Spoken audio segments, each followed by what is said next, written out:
আজ থেকে 100 বছর পর নিশ্চয়ই আমরা অতীতের বিষয়বস্তু হয়ে যাব।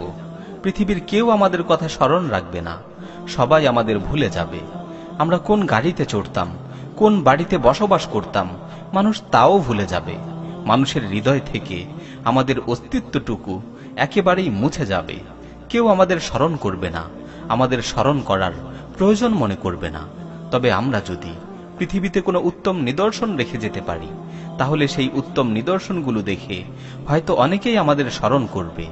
আর সেই উত্তম নিদর্শনগুলো হলো মানুষকে ভালো কিছু শিক্ষা দিয়ে যাওয়া, ভালো কোনো বই বা প্রবন্ধ লিখে যাওয়া, যার দ্বারা মানুষ উপকৃত হবে।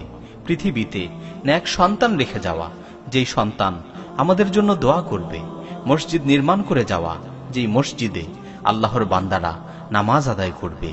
আল্লাহর রাস্তায় অধিক পরিমাণে দান করে যাওয়া, যেই দানকে কিয়ামত দিবসে 1000 কোটি গুণে বৃদ্ধি করে দেয়া হবে।